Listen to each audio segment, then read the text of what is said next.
Welcome to ఊరువాడ. ఈ నెల 23 నుంచి తెలంగాణ అసెంబ్లీ సమావేశాలు ప్రారంభమవుతాయి. 25న తెలంగాణ కేబినెట్ మీటింగ్ జరుగుతుంది. బడ్జెట్ కు కేబినెట్ ఆమోదం తెలుపుతుంది. టీడీపీ పార్లమెంటరీ పార్టీ సమావేశం నిర్వహించారు. సీఎం చంద్రబాబు మంత్రులు, ఎంపీలతో కలిపి సమన్వయ కమిటీ ఏర్పాటుపై చర్చించారు. కేంద్రం నుంచి ఏపీకి రావాల్సిన నిధుల సమీకరణపై చర్చించారు. క్రీడా శాఖ, పర్యాటక శాఖ బడ్జెట్ పై డిప్యూటీ సీఎం భట్టి విక్రమార్క సమీక్షించారు. అడవులు, జలపాతాల దగ్గర అభివృద్ధికి చర్యలు చేపట్టాలని అధికారులకు సూచించారు. పర్యాటక శాఖ సొంత ఆస్తులు, లీజ్ ఆస్తుల వివరాలపై సమగ్ర నివేదిక సమర్పించాలని ఆదేశించారు. కాంగ్రెస్ ప్రభుత్వ తీరుపై నిప్పులు చెరిగారు ఎంపీ ఈటెల రాజేందర్. నిరుద్యోగులను నిండా ముంచేసిన పార్టీ కాంగ్రెస్ అంటూ మండిపడ్డారు.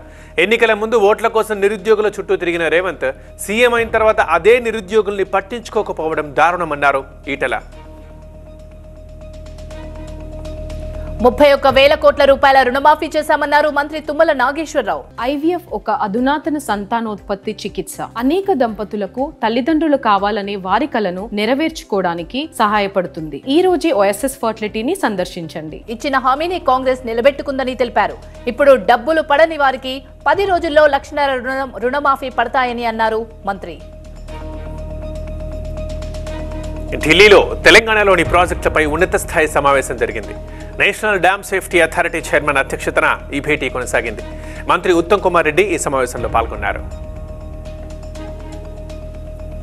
టీటీడీ ప్రక్షాళనకు సీఎం చంద్రబాబు సూచించారని తెలిపారు టీటీడీ ఈవో. తిరుమలలో వ్యవస్థలు విచ్ఛిన్నమయ్యాయని ఆరోపించారు.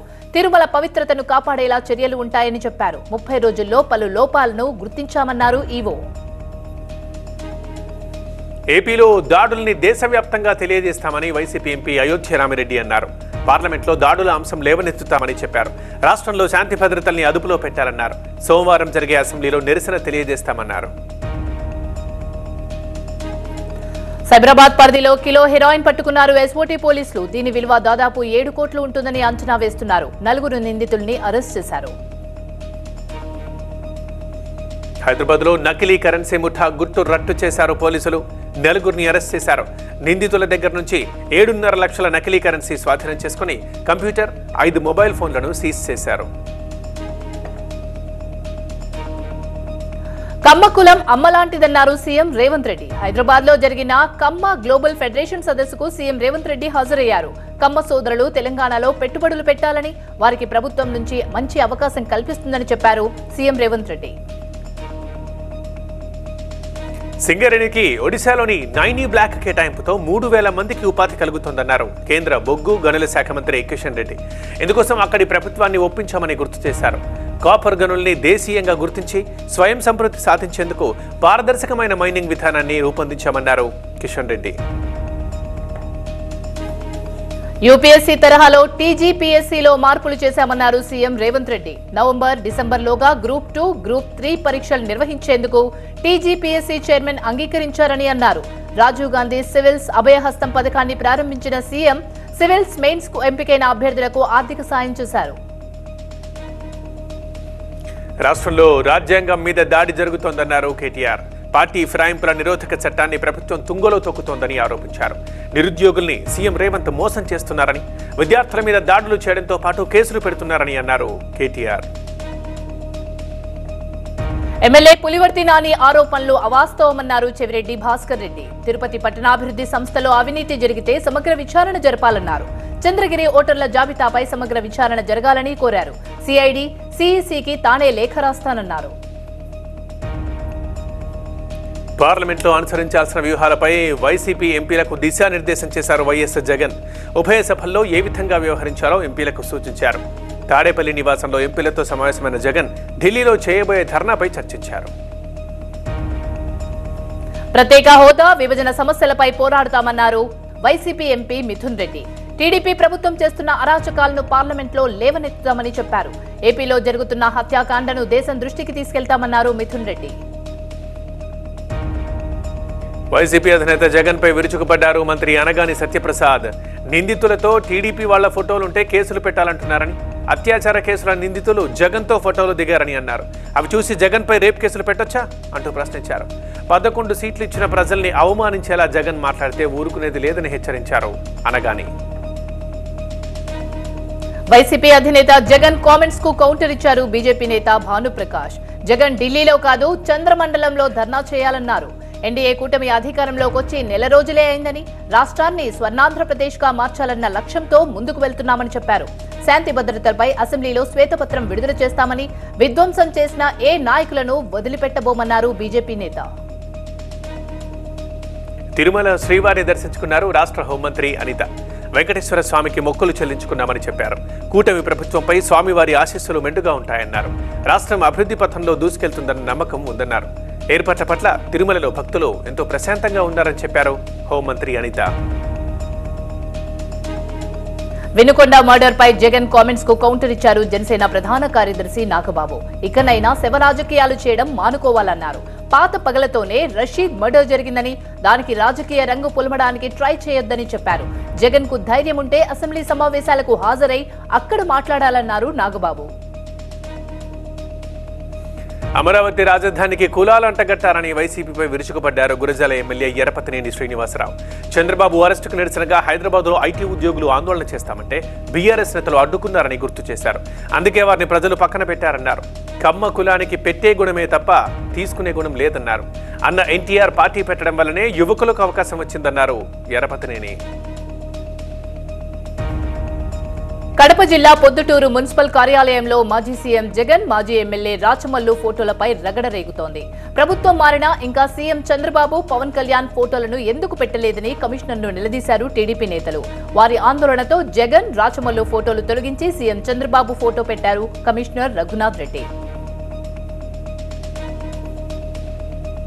జగన్ చేసిన వ్యాఖ్యలపై స్పందించారు మాజీ ఎమ్మెల్యే వర్మ. అధికార దాహం కోసమే జగన్ మరోసారి నాటకాలు ఆడుతున్నారని, జగన్ పెంచి పోషించిన రాక్షస సంస్కృతే రాష్ట్రంలో ఇప్పుడు ఈ పరిస్థితులకు కారణమని అన్నారు. పిఠాపురం నియోజకవర్గం కాశీవారిపాకంలో టీడీపీ కార్యకర్తలపై దాడులు చేయించారన్నారు. కాకినాడ డీఎస్పీ హనుమంతరావు ఇప్పటికీ వైసీపీ ముసుగు వీడలేదని మండిపడ్డారు వర్మ.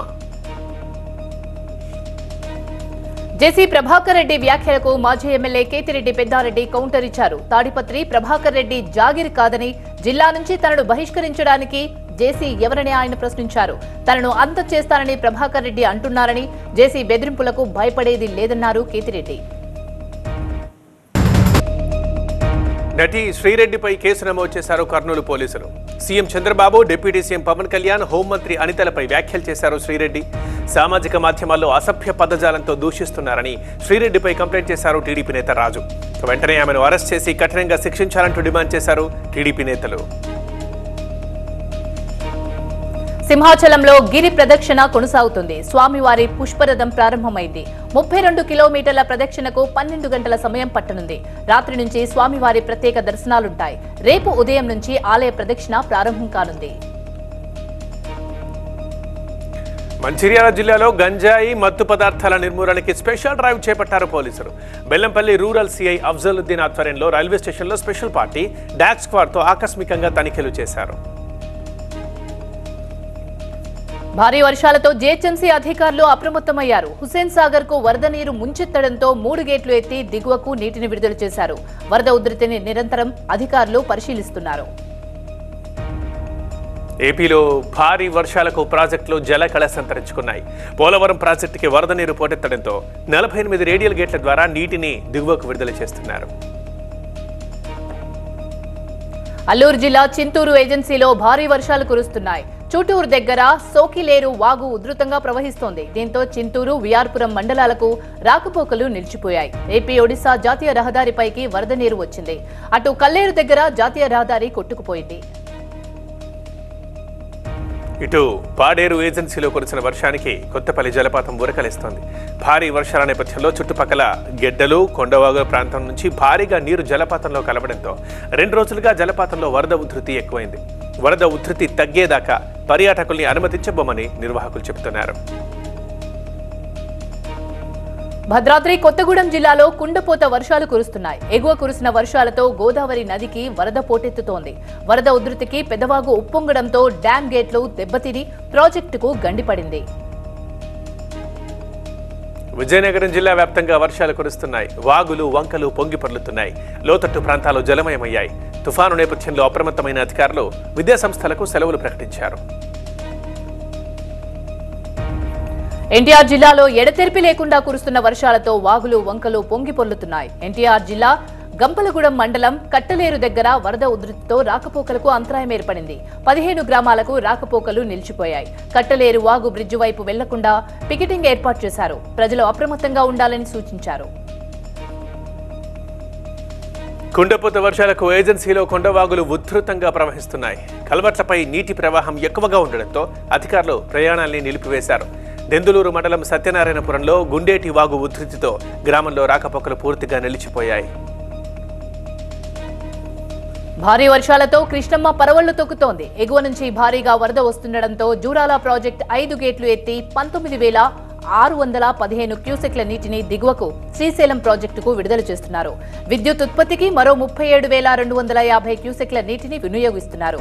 దిగువ ప్రాంతాల ప్రజలు అప్రమత్తంగా ఉండాలని అధికారులు హెచ్చరించారు. కుండపోత వర్షాలకు జయశంకర్ భూపాలపల్లిలోని గోదావరి, ప్రాణహిత నదులు ఉధృతంగా ప్రవహిస్తున్నాయి. మహదేవ్పూర్ మండలం కాళేశ్వరంలోని త్రివేణి సంగమం జలకళను సంతరించుకుంది. ఎగువన కురుస్తున్న భారీ వర్షాలతో వరద ప్రవాహం పెరుగుతోంది. త్రివేణి సంగమ తీరం దగ్గర పుష్కర ఘాట్లపై నుంచి వరద ప్రవాహం కొనసాగుతోంది. భారీ వర్షాలకు కాలువలు, పంట పొలాల్లోకి చేపలు కొట్టుకొస్తున్నాయి. తూర్పుగోదావరి జిల్లా కోరుకొండ మండలం శ్రీరంగపట్నం చేపల చెరువు నుండి వరి చేళ్లలోకి, పంట బొదిల్లోకి భారీగా చేపలు కొట్టుకురావడంతో పట్టుకునేందుకు జనం ఎగబడ్డారు. ఖమ్మం జిల్లా సత్తుపల్లిలోనూ చేపలు రోడ్డుపై కొట్టుకొచ్చాయి. బేతుపల్లి ప్రాజెక్టు నిండి పొంగి పొర్లుతుండటంతో వరద నీటిలో చేపలు కొట్టుకొస్తున్నాయి.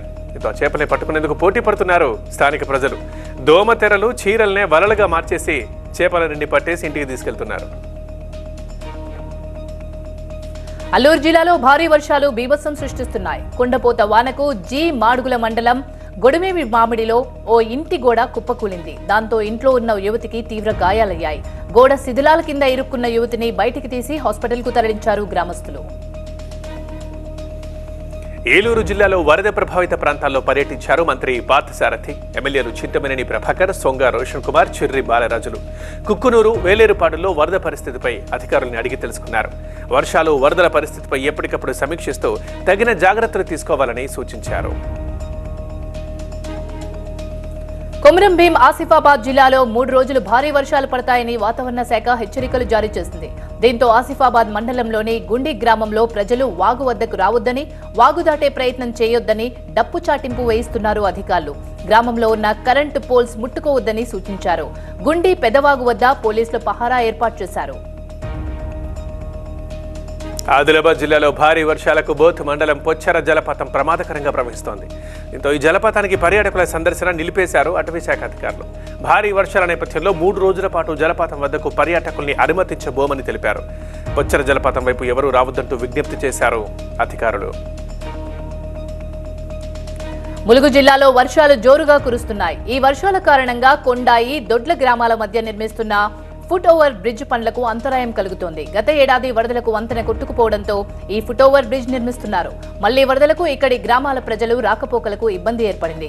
దీంతో అధికారులు తాత్కాలిక బోట్లను ఏర్పాటు చేశారు.